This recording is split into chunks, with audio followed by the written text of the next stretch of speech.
Representation factor. Representation factor क्या होता है? रिप्रेजेंटेशन फैक्टर, रिप्रेजेंटेशन फैक्टर होता है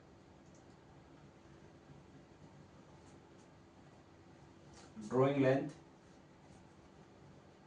जो ड्राइंग की लेंथ होगी अपॉन में एक्चुअल लेंथ, अपॉन में एक्चुअल लेंथ होता है आर एफ।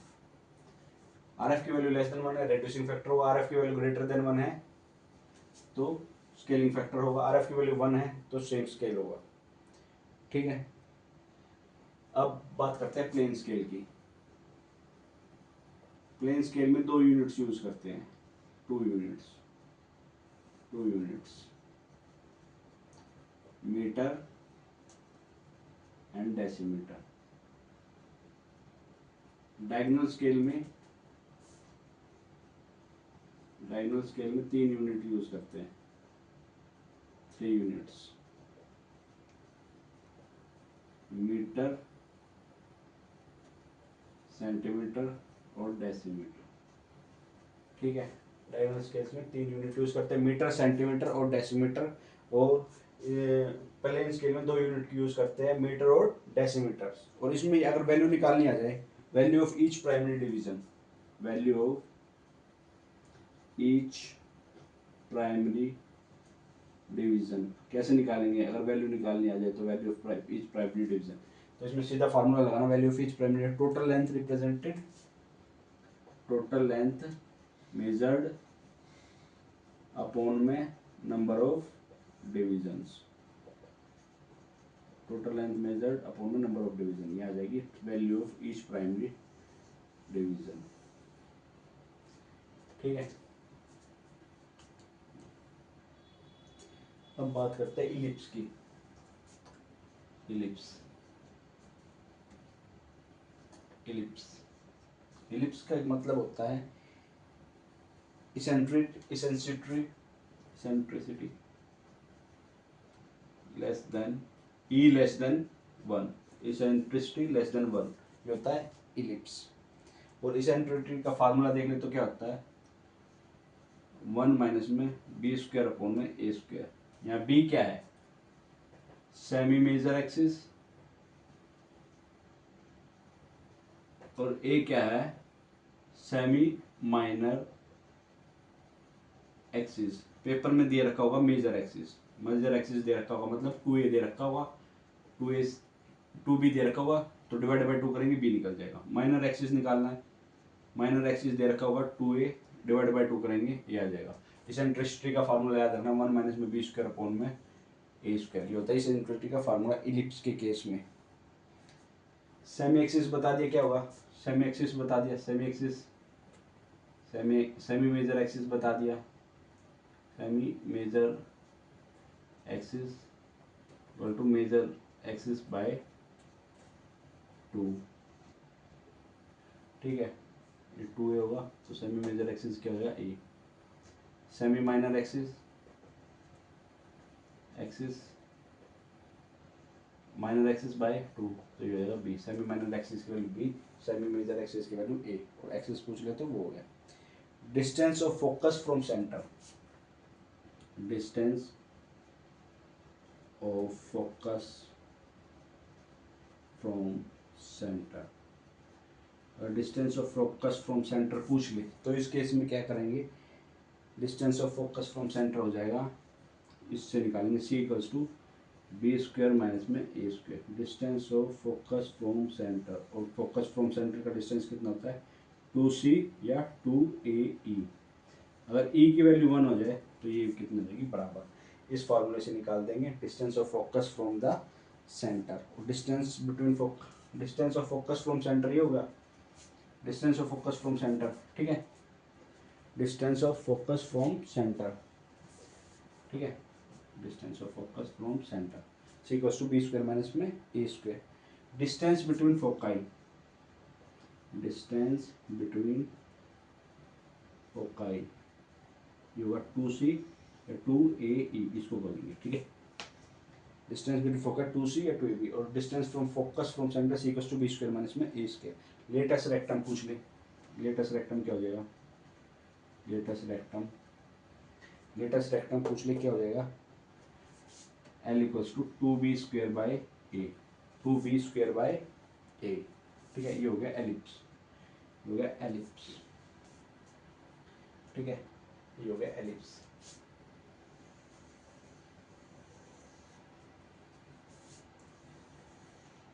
ठीक है, अब पढ़ते हैं पैराबोला।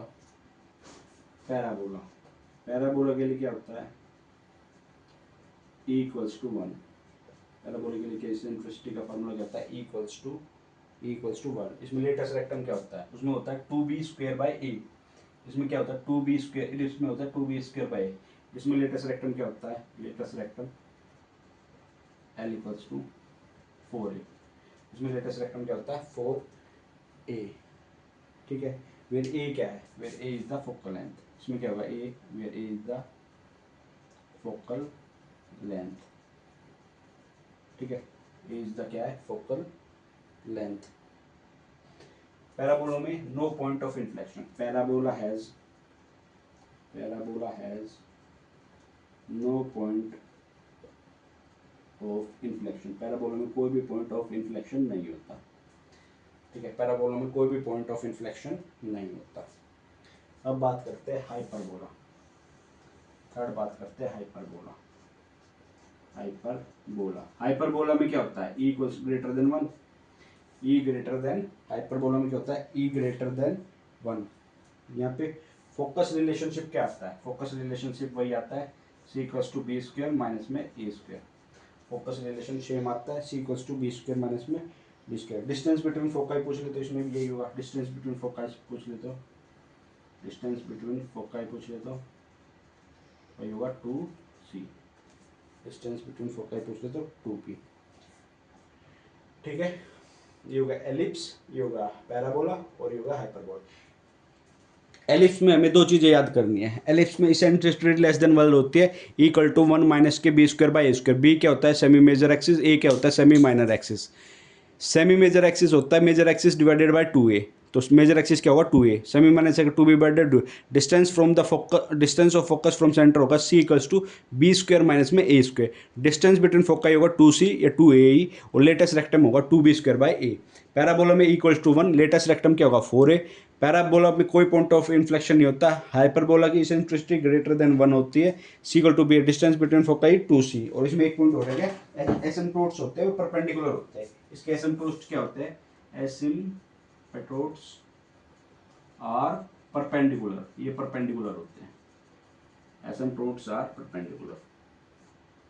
ठीक है, ये हो गया एलिप्स, पैराबोला और हाइपरबोला। और वो एक चीज हो रह गई, एलिप्स, पैराबोला और हाइपरबोला।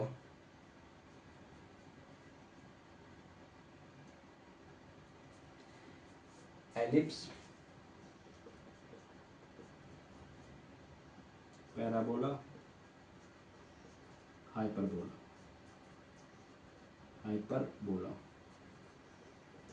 इसमें सम कांस्टेंट होता है, E लेस देन 1 में सम कांस्टेंट होता है। E इक्वल्स टू 1 में, E इक्वल्स टू 1 में प्रोडक्ट कांस्टेंट होता है, प्रोडक्ट कांस्टेंट। और इसमें डिफरेंस कांस्टेंट होता है, कांस्टेंट E ग्रेटर देन 1। ठीक है, एलिप्स में सम कांस्टेंट होता है, पैराबोला में प्रोडक्ट कांस्टेंट होता है, और हाइपरबोला में डिफरेंस कांस्टेंट होता है। ये पॉइंट याद रखने हैं। ठीक है,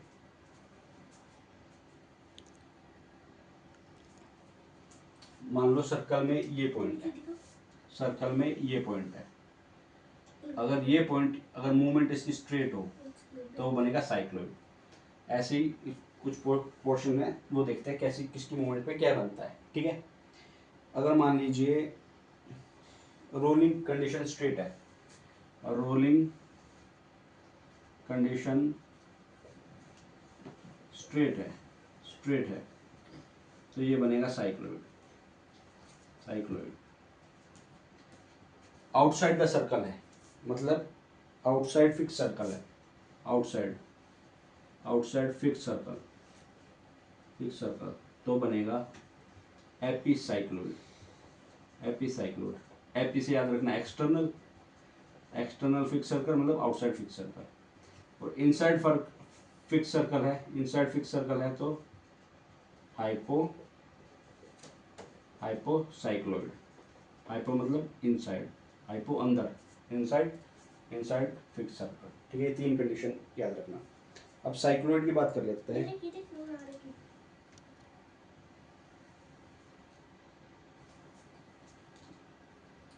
साइक्लोइड वन आर्क जो साइक्लोइड में होती है, लेंथ ऑफ वन आर्क क्या होती है? वन आर्क में 2 कस्प होते हैं, और लेंथ ऑफ वन आर्क कितनी होती है? लेंथ ऑफ आर्क क्या होती है? पाई 2 पाई आर, या कह सकते हैं पाई डी। ये D is the diameter. Question में डायमीटर दिया होता है तो सीधा निकाल देंगे, length of the arc equal to pi D. 2 cusps होते हैं, 1 रिवॉल्यूशन डिस्टेंस होता है, ये होता है 1 revolution distance. 2 pi R length of arc होता है, 1 revolution distance 2 pi R pi D. 1 arc has 2 cusp, length of the arc बता दी पाई डी। ठीक है, पाई डी। इसमें क्या होता है? साइक्लोन में does not have finite axis of symmetry. इसके पास कोई भी फाइनाइट एक्सिस ऑफ सिमेट्री नहीं होता। Does not have finite axis of symmetry, ये होगा साइक्लोन। ठीक है, अब बात करते हैं एपिसाइक्लोइड की।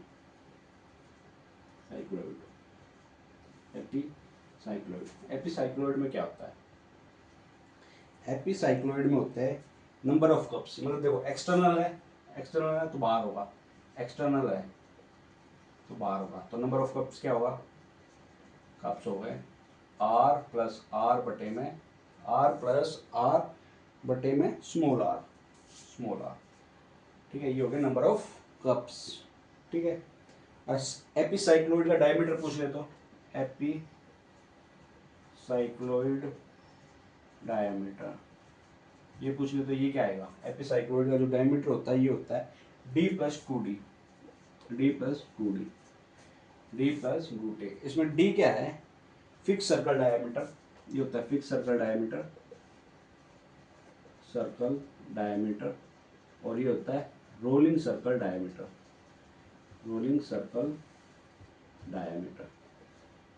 तो एपिसाइक्लोइड का डायमीटर क्या होता है? d plus 2d। ये होता है फिक्स सर्कल डायमीटर, ये होता है रोलिंग सर्कल डायमीटर। और इसमें नंबर ऑफ कप्स पूछ ले तो r plus r by r होता है। रोलिंग मूव आउट, जो रोलिंग सर्कल है इसमें क्या होता है? एक्सटर्नल। रोलिंग सर्कल क्या करता है? मूव्स आउटसाइड फिक्स सर्कल, ये होता है। ठीक है, अब बात करते हैं थर्ड हाइपोसाइक्लोइड की।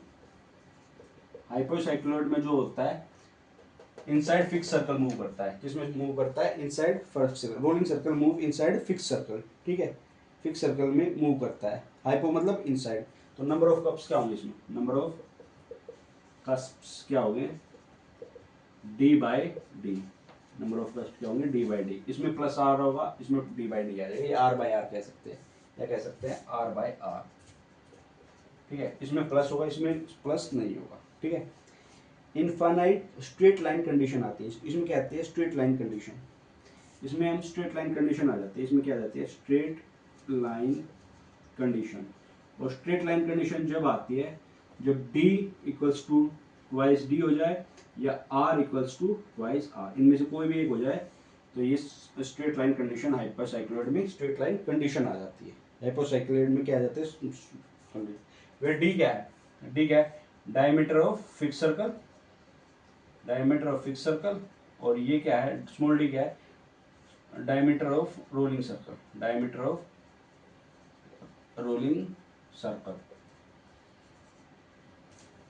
ठीक है, diameter of rolling circle. Special case ये होता है, स्ट्रेट लाइन कंडीशन ये होता है जब d की वैल्यू 2d के बराबर आ जाए तो एक स्ट्रेट लाइन बना देता है। फोर्थ पढ़ते हैं involute of circle. Involute of circle, involute of circle. Involute of circle में क्या होता है? इन्वोल्यूट ऑफ सर्कल में अनबाउंड स्ट्रिंग से कर्व बनता है, कर्व बाय अनबाउंड स्ट्रिंग। किससे बनता है? अनबाउंड स्ट्रिंग से जो कर्व बनता है वो इन्वोल्यूट ऑफ ए सर्कल बनता है। और normal passes through the centre, और इसमें क्या होता है? Normal passes through the centre. Normal किससे पास करता है? सेंटर से पास करता है, ठीक है। नॉर्मल किससे पास करता है? सेंटर से पास करता है। Tangent is perpendicular to the radius at constant, tangent is perpendicular to radius. Tangent किससे परपेंडिकुलर होता है? टेंजेंट